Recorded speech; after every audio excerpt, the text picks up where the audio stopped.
Sobat Tani Indonesia, hari ini kita tanggal 31 Januari ada di STAI Siliwangi, Garut. Hari ini teman-teman Lumbung Bumi Garut ya sedang mengadakan pelatihan lanjutan untuk pembuatan JST ternak, asam amino, nutrisi bioremediasi, dan pestisida nabati. Nah, ini pasukan-pasukan luar biasa anak-anak muda perubahan di Garut yang insya Allah akan jadi agen-agen perubahan kemandirian petani yang ada di Garut. Nah, kita tanya dulu nih sama teman-teman di sini nih. Kang, kenapa kok mau capek-capek bikin beginian? Kenapa nggak langsung beli aja yang jadi? Kenapa mau kayak gini? Kenapa Kang? Ini komandan yang nyari buah maja sampai ke Kerawang sampai ke Majalengka. Ayo Kang, mana Kang? Kalau menurut saya sendiri sih karena mungkin sekarang ya faktor utamanya pupuk kimia naik. Oh. Yang kedua juga ternyata setelah saya pelajari dari Kang Syawal juga, ternyata pupuk kimia itu merusak sebenarnya. Oh. Mungkin itu dari saya. Ini kenapa Kang? Ya, karena kan kalau kita dengan bertani sehat, maka kita akan ikut menyehatkan seluruh konsumen kita. Emang nanam apa Kang? Nanam apa? Nanam jagung. Oh, siap. Oke. Ini kenapa Kang?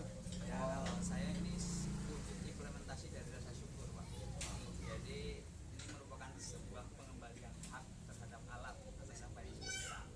Jadi mengembalikan hak alam dengan penuh kasih sayang, seperti itu. Mengembalikan hak alam dengan rasa kasih sayang. Ini quote yang keren sekali. Dalam bertahan. Benar-benar ini benar-benar ustadz ini. Kalau gimana Kang?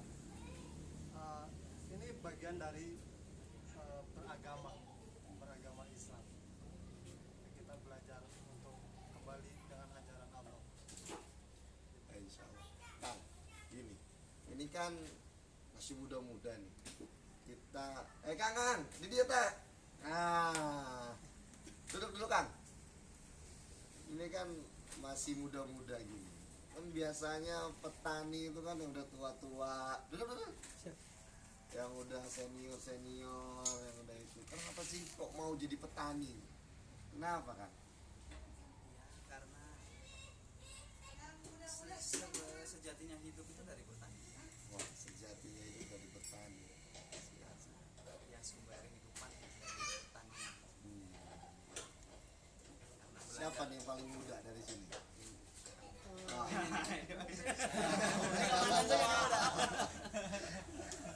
Kenapa mau jadi petani?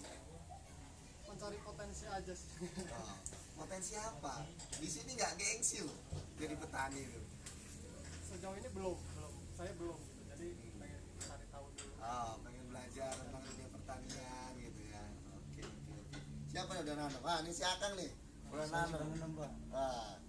Kenapa mau jadi petani kan? Nggak gengsi kan jadi petani? Tidak gengsi. Wah, Saya berawal dari anak petani, Pak. Nah, Saya sini kan? Duduk sini yakin kan? juga bahwasanya ada yang pepatah al-fallahu sayyidul bilad. Yang namanya petani itu adalah tuannya negara. Maka dengan demikian selain kami juga untuk tetap bertahan hidup dari petani, kami ingin merasakan bagaimana bertani dan hasil tani itu dirasakan oleh sendiri, Pak. Masya Allah. Gitu. Nah, Ya. kan petani nggak gengsi kan? Walaupun kayak gitu kan nanti nyari jodohnya susah. Karena saya udah berkeluarga, Pak. Oh, ini yang belum nih, yang belum keluarga nih. Kenapa mau jadi petani? Jadi kalau jadi petani itu kan nanti kita bisa makan itu dari hasil jerih payah kita sendiri. Dan itu rasa nikmatnya itu melebihi, beda lah. Kalau kita makan dari hasil dari orang lain. Nggak takut nih ditolak sama mertua? Enggak lah. Justru rata-rata yang saya tahu ya, mertua itu senang dengan orang-orang yang pekerja keras gitu. Apapun itu bentuknya, mau petani atau kerja apapun, apalagi dari petani, menurut saya mereka justru lebih suka dengan orang-orang atau ya calon menantu yang Ais, pekerja ya. keras. Nah ini ada calon mantu nih. Pasti kita geser. Nah ini tadi kita lagi bahas kenapa anak muda mau jadi petani, kenapa anak muda mau bergelut di bidang petani. Sekarang mau nanya nih sama yang anak muda tapi perempuan, mau nggak kira-kira nanti punya suami petani?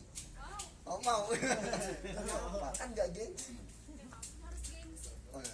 Kan itu buat menghidupi kita, buat menghidupi anak-anak, buat menghidupi semuanya. Nggak pengen dapet yang PNS aja gitu. PNS ujung-ujungnya juga mati juga. Oh. Kalau nggak dapat makan, jadi kita petani nggak bisa makan sendiri enggak kan? Nah itu, jadi petani itu sumber kehidupan. Jadi udahlah, nggak zaman itu gengsi-gengsian, ya kan teh? Ya, Nah, bukan bukan gengsi-gengsian sekarang. Yang penting buat makan. Nah, sekarang saya mau tanya nih, teman-teman di sini kan kita nanti akan bikin namanya lumbung pemilihan. Kita semua bergerak di sini bersama-sama, kita berjamaah di sini bersama-sama.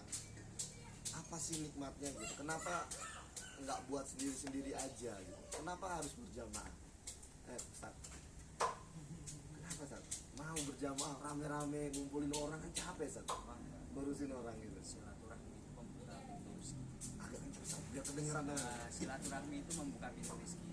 Yang kedua silaturahmi juga jadi apa ya, sumber inspirasi, sumber sharing. Kita kalau sendiri kita mau sharing sama siapa? Sama jin? Kan nggak enak. Iya. Kalau kita iya. banyak berjamaah, kita ada masukan dari sini, ilmu semakin bertambah, lebih enak disaringkan dan lebih enak lagi kita berlatih berbagi. Wah, suatu. Kita berlatih berbagi, minimal setidaknya ilmu. Karena ilmu dibagi nggak tambah kurang, Mbak, malah semakin banyak. Nah, nambah terus ya. Betul. Silakan kenapa kan? Mau berjamaah kan? Nah, kalau kita juga kan, kalau sholat itu kan kita diperintahkan untuk sholat berjamaah Iya. dan pahalanya lebih besar. Teh, sini teh. Nah, otomatis begitupun ketika nilai-nilai dalam sholat itu kita implementasikan dalam kehidupan sehari-hari, Iya. ya kita lakukan juga, kita berjamaah dalam berhubungan. Dalam hal ini kita bertani, kita pun berjamaah, tentu hasilnya tentu akan lebih baik. Alhamdulillah. Tapi enggak, Insya Allah. rasa capek akan hilang ketika kita kerja bersama-sama, berjamaah. Makanya lumbung ini setiap daerah kita buat untuk supaya teman-teman itu petani lebih mudah. Karena kendalanya sekarang di teman-teman dunia pertanian itu sulit sekali untuk namanya mau berjamaah. Nah, makanya teman-teman alhamdulillah luar biasa semangat berjamaahnya. Kita bangun pertanian, peradaban pertanian Quran Indonesia. Kita start Jawa Barat dari Garut. Setuju kan? Setuju. Semangat. Nah, jangan sampai ilmunya berhenti sampai sini. Lanjut, kita tebarkan semua ilmu-ilmu kita. Benar kata Ustaz tadi bilang bahwa ilmu itu tidak akan pernah berkurang ketika kita juga belajar. Malah justru akan bertambah Ustaz. Nah, sekarang pesan nih buat teman-teman generasi muda. Apa? Monggo, silakan Ustaz. Dari Ustaz dulu. Pesannya apa buat generasi muda milenial yang nggak mau jadi petani, yang nggak mau petani milenial? Untuk generasi muda, saatnya kalian ubah mindset. Kalau bahan-bahan ini yang dibuat aja berjamaah, kok kalian nggak mau berjamaah? Bahan-bahan yang sedang kita kumpulkan ini adalah wujud dari satu jamaah. Maka ya berjamaahlah untuk membangun kemandirian pangan, untuk membangun mental-mental yang bukan mental TikTok. Terdengar. Mental TikTok itu mental apa? Ustaz? Yang ketika dengar musik ada yang jadi lebih baik mental bertani yang kita bangun.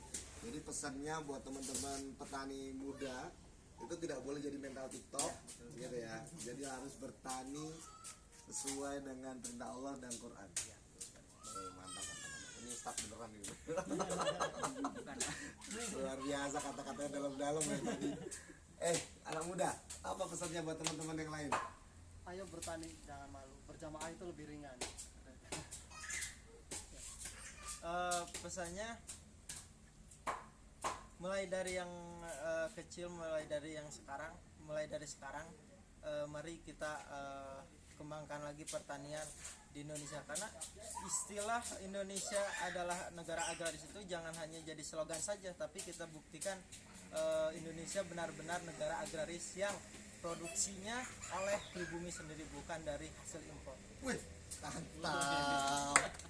Teh, apa pesannya buat teman-teman di luar? Intinya jangan gengsi aja. Wah, jangan gengsi jadi petani gitu deh. Siap. Kang, Bangga jadi petani Indonesia karena kita memberi makan seluruh rakyat Indonesia. luar biasa. Kang, jangan lihat handphone aja Kang. Apa pesannya buat teman-teman petani di luar sana Kang? Petani yang ada di luar sana, ya, khususnya pemuda milenial, intinya jangan gengsi dan tetap maju untuk menjadi petani. Bahwasanya kita yakin kalau petani itu adalah tuannya negara kita, Indonesia maju. Wah, petani tuannya negara Indonesia, luar biasa. Teh, Untuk generasi muda gitu, kalau bukan kita siapa lagi gitu. Ayo bareng-bareng gitu. siap. Baik, teman-teman sobat tani Indonesia di mana berada. Hari ini kita diskusi bincang-bincang ringan dengan petani-petani milenial Jawa Barat, terutama di Garut. Kita akan rubah mindset petani-petani kita untuk kita bisa kembangkan bersama-sama tentang bagaimana bertani sesuai dengan wahyu. Petani itu harus bergerak berdasarkan wahyu, bukan berdasarkan katanya, bukan berdasarkan buku A, B, C, dan D, tapi berdasarkan perintah Allah dulu. Allah menganjurkan kepada kita selamatkan bumi. Bumi yang sehat, bumi yang bagus, tanah yang baik, maka tanamannya akan tumbuh dengan subur. Maka dari itu kita sebagai generasi milenial, generasi penerus, jangan merusak bumi-bumi Allah, jangan merusak tanah-tanah Allah. Kalau mau bumi ini tetap sehat, kalau mau bumi ini tetap memberikan yang terbaik kepada kita. Oke, baik sobat tani Indonesia, kalau saya bilang lumbung bumi Garut, kita jawab selamatkan bumi, sejahterakan petani. Oke, lumbung bumi Garut, Selamatkan bumi, sejahterakan petani.